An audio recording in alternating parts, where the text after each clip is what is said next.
so OnePlus 8 Pro. This phone was pretty hyped up for the most part, but ever so more since the launch of the Galaxy S20 Ultra. Now OnePlus has finally decided to take the step and move from flagship killer into flagship itself.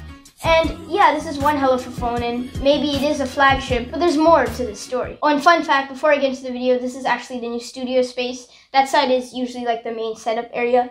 This you saw from the last video, but that was when like nothing else was here. So this is its permanent spot. So yeah, let's get into the video. So let's start with that price. It can be looked at both ways based on how you see it. $900 is a lot for a OnePlus device, but it's less than most of its newer competition, which is big brand flagships. And yes, we can officially call OnePlus devices flagships. OnePlus has made that jump. But like I mentioned, for years, OnePlus succeeded with a technique of appealing to Android users while beating the competition on price.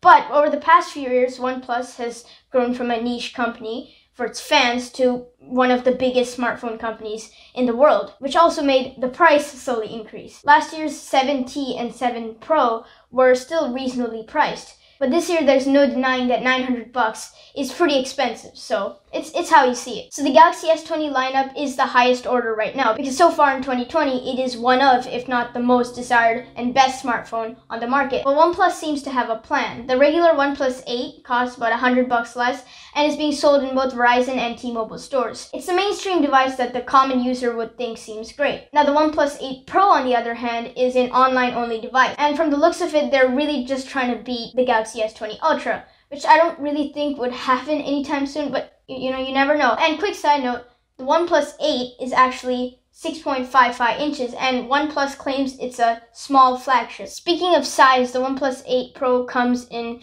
just one size big. It has a 6.78 inch screen and very, very tiny bezels. But very few people will be able to use it one-handed, which is fine for people who like big phones. And now, since I don't have the phone personally, I can't really tell you which feels better. But if you want just a slight downgrade for a more comfortable phone, you might want to go for the OnePlus 8. OnePlus phones also have a sliding ringer switch on the side, which seems pretty convenient. It's now finally officially rated with IP68 water and dust resistance.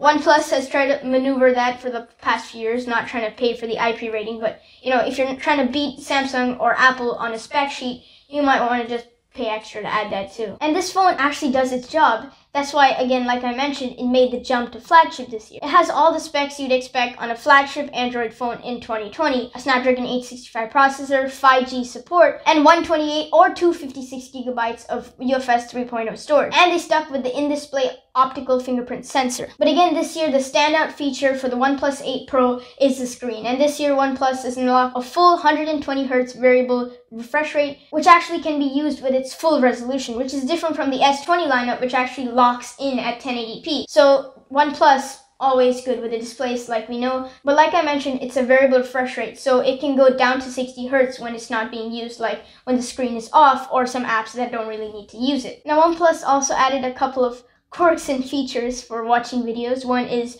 Vibrant Color Effect Pro, which punches up colors. This year, OnePlus bumped it up on the camera spectrum. There is the usual 3-lens array of wide, telephoto, and ultra-wide on most phones. The ultra-wide gets short shift in terms of sensor quality, but not on the 8 Pro. It's using the same sensor as last year's 7T, which means the ultra-wide is notably better than the competition. Wow, great.